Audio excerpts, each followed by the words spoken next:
बिस्मिल्लाहिर्रहमानिर्रहीम, अस्सलाम वालेकुम। अच्छा स्टूडेंट्स, फर्स्ट ईयर बायोलॉजी में आज हमारा टॉपिक है ट्रांसपोर्ट। इससे पहले हमने डिस्कस किया था सेल मेम्ब्रेन कि जितने भी जानदार होते हैं उनके ऊपर मेम्ब्रेन होती है, उनके सेल के ऊपर, जिसको हम कहते हैं सेल मेम्ब्रेन।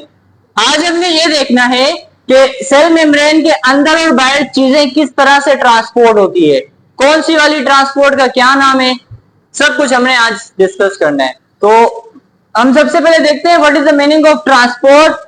हमारे पास ट्रांसपोर्ट का मतलब होता है किसी चीज को एक जगह से उठाना और दूसरी जगह वहां पर लेके जाना जहां उसकी जरूरत हो। इसको हम कहते हैं ट्रांसपोर्ट। किसी चीज को उठाकर वहां लेके जाना जहां पर उसकी जरूरत हो, ये कहलाती है ट्रांसपोर्ट। तो हमारे पास बायोलॉजी में ट्रांसपोर्ट दो टाइप्स की होती हैं। एक होती है पैसिव ट्रांसपोर्ट और दूसरी हमारे पास होती है एक्टिव ट्रांसपोर्ट। तो basically there are two types of transport, active transport and passive transport. जो हमारे पास पैसिव वाली ट्रांसपोर्ट है, इसमें कोई एनर्जी यूज नहीं होती, नो एटीपी। ये वाली ट्रांसपोर्ट जो होती है, चीजें एक जगह से दूसरी जगह जा रही होती हैं, इसमें कोई एनर्जी वगैरह यूज नहीं होती। लेकिन जो एक्टिव ट्रांसपोर्ट है, इसमें चीजें एक जगह से दूसरी जगह जाती हैं with the use of energy in the form of ATP. तो there are two types of transport. सबसे पहली वाली ट्रांसपोर्ट हमारे पास है पैसिव ट्रांसपोर्ट। पैसिव ट्रांसपोर्ट ऐसी ट्रांसपोर्ट होती है जिसमें एनर्जी यूज नहीं होती। तो दो टाइप्स के ये मजीद हमारे पास, एक होता है डिफ्यूजन, दूसरी हमारे पास ऑस्मोसिस। डिफ्यूजन की हम डेफिनेशन देखें तो इस डिफ्यूजन जो होती है वो ज्यादातर होती है गैस के अंदर। होती किस तरह से, अब यहां देखो, ये देखो मेरे पास एक ये वाला एरिया है, दूसरा ये वाला एरिया है। यहां पर गैस के मॉलिक्यूल ज्यादा है, मींस यहां पर गैस की कंसंट्रेशन हाई है, और यहां पर गैस की कंसंट्रेशन लो है।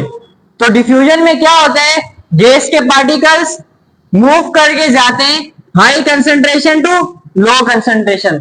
डिफ्यूजन में क्या होता है, movement of molecule from high concentration to low concentration is called diffusion. लेकिन डिफ्यूजन में ज्यादातर क्या मूव करता है, गैस। इसकी एग्जांपल आपको आम लाइफ में दूं तो हमारे पास होता है परफ्यूम। वो जो परफ्यूम है उसके अंदर बहुत सारी गैस एक एरिया के अंदर फिक्स हुई हुई है, उसको अंदर हमने रखा हुआ है। जैसे स्प्रे को प्रेस करते हैं उसका रास्ता खुलता है, तो गैस हाई कंसंट्रेशन से लो कंसंट्रेशन में मूव करके जाती है। इस प्रोसेस को हम कहते हैं डिफ्यूजन। हाई कंसंट्रेशन से लो कंसंट्रेशन पर गैस के मॉलिक्यूल्स का जाना, इसको हम कहते हैं डिफ्यूजन। नेक्स्ट हमारे पास ऑस्मोसिस। ऑस्मोसिस में भी यही होता है, हाई कंसंट्रेशन से लो कंसंट्रेशन में जाना। लेकिन दो बातें आपने याद रखनी है कि ऑस्मोसिस जो होती है वो लिक्विड के अंदर होती है। स्पेसिफिक यहाँ पे लिक्विड होना चाहिए तो वो ऑस्मोसिस कहलाएगी। इसके अलावा ये मेम्ब्रेन को भी पास करती है, बीच में इसके मेम्ब्रेन होती है। यहाँ हाई कंसंट्रेशन से लो कंसंट्रेशन पे लिक्विड मूव करके आएगा तो उसको हम कहेंगे ऑस्मोसिस। तो हमारे पास पैसिव ट्रांसपोर्ट के दो टाइप्स होते हैं, एक होता है डिफ्यूजन, दूसरा होता है ऑस्मोसिस। डिफ्यूजन में हमारे पास गैस मूव करती है from high concentration to low concentration. Osmosis में हमारे पास लिक्विड मूव करती है और ये मेम्ब्रेन को भी पास करके जाती है from high concentration to low concentration. तो ये वाला तो पोर्शन हो गया हमारे पास पैसिव ट्रांसपोर्ट का। अब हम देखते हैं एक्टिव ट्रांसपोर्ट। एक्टिव ट्रांसपोर्ट वो होती है जिसमें एनर्जी यूज होती है। एनर्जी यूज इसलिए होती है क्योंकि यहाँ पे पार्टिकल्स मूव करके जाते हैं अगेंस्ट कंसंट्रेशन ग्रेडियंट। यहां पर जो पार्टिकल्स मूव करके जाते हैं वो किसी कंसंट्रेशन ग्रेडियंट के अगेंस्ट जा रहे होते हैं।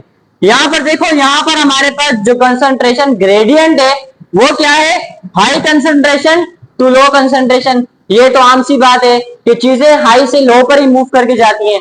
अगर ये लो से कोई चीज मूव करके हाई पर जाए, कोई चीज लो से हाई पर मूव करके जाए, तो ये कहलाती है कंसंट्रेशन ग्रेडियंट। कि हाई कंसंट्रेशन से नहीं, लो कंसंट्रेशन से कोई चीज हाई की साइड जा रही हो with the use of energy, उसको हम कहते हैं एक्टिव ट्रांसपोर्ट। तो एक्टिव ट्रांसपोर्ट में क्या होता है, एनर्जी यूज होती है और यहाँ पे क्या होता है, अगेंस्ट कंसंट्रेशन ग्रेडियंट। ये भी हमारे पास दो टाइप्स की होती है, एक होती है एंडोसाइटोसिस, दूसरी हमारे पास होती है एक्सोसाइटोसिस। एंडो का मतलब होता है इनसाइड और साइटोसिस का मतलब होता है सेल। ये जो सेल है इसके अंदर कोई चीज आएगी तो उस प्रोसेस को हम कहेंगे एंडोसाइटोसिस। क्या होता है? इनवर्ड फोल्डिंग ऑफ मेम्ब्रेन, कि हमारे पास जो मेम्ब्रेन है अगर वो इनसाइड फोल्ड करेगी तो जो मटेरियल अंदर आएगा इस प्रोसेस को हम कहेंगे एंडोसाइटोसिस। और अगर कोई मटेरियल बाहर की साइड मूव करके जाएगा तो उसको हम कहेंगे एक्सोसाइटोसिस। इसमें क्या होता है? एक्स फोल्डिंग ऑफ मेम्ब्रेन, इसमें क्या था? Inward folding of membrane. Inward होगा तो एंडोसाइटोसिस, एक्सवर्ड होगा बाहर की साइड होगा, ठीक है, आउट जा रहा होगा तो उसको हम कहेंगे एक्सोसाइटोसिस। ये तो हो गया हमारे पास, इन दोनों में हमारे पास एनर्जी यूज हो रही होती है। अच्छा, एंडोसाइटोसिस में हमारे पास दो कंडीशन है। एक वो कंडीशन है कि जब अंदर मूव कर कर आए सॉलिड, जब बाहर से कुछ सॉलिड पार्टिकल मूव करके अंदर आए तो उसको हम कहते हैं फेगोसाइटोसिस। बाहर से अंदर आने को हम कहते हैं एंडोसाइटोसिस। और अगर वो सॉलिड पार्टिकल हो तो उसको हम कहते हैं फेगोसाइटोसिस। और अगर वो लिक्विड पार्टिकल हो तो उसको हम कहते हैं पाइनोसाइटोसिस। यहाँ पर दो कंडीशन है, अगर हमारे पास बाहर से सॉलिड आ रहा होगा तो उसको हम कहेंगे फेगो, बाहर से अगर लिक्विड आ रहा होगा तो उसको हम कहेंगे पाइनो। ये दो कंडीशन याद रखना। तो इस तरह से हमारा जो सेल है उसके अंदर ट्रांसपोर्ट होती है। तो सबसे पहले हमने क्या डिस्कस किया? ट्रांसपोर्ट दो टाइप्स की होती है, एक तो होती है पैसिव ट्रांसपोर्ट, दूसरी एक्टिव ट्रांसपोर्ट। पैसिव ट्रांसपोर्ट में कोई एनर्जी यूज नहीं होती और यहाँ पर हमारे पास हाई कंसंट्रेशन से लो कंसंट्रेशन पर चीजें मूव करके जा रही होती है। दो एग्जांपल हमारे पास डिफ्यूजन और ऑस्मोसिस। डिफ्यूजन में गैस ज्यादातर मूव करती है और ऑस्मोसिस में हमारे पास लिक्विड मूव करती है और मेम्ब्रेन को भी पास करके जाती है। नेक्स्ट हमारे पास जो एक्टिव ट्रांसपोर्ट है ये दो टाइप का होता है, एंडोसाइटोसिस और एक्सोसाइटोसिस। अंदर आएगा तो एंडोसाइटोसिस, बाहर जाएगा तो एक्सोसाइटोसिस। एंडोसाइटोसिस मजीद दो टाइप्स का है कि अंदर अगर सॉलिड पार्टिकल आ रहा होगा तो उसको हम कहेंगे फेगोसाइटोसिस और अंदर अगर लिक्विड पार्टिकल आ रहा होगा तो उसको हम कहेंगे पाइनोसाइटोसिस। तो ये था हमारा आज का लेक्चर ट्रांसपोर्ट। आई होप अच्छे से समझ में आया होगा। इंशाल्लाह मिलते हैं फिर इंशाल्लाह नेक्स्ट लेक्चर में, तब तक के लिए अल्लाह हाफिज।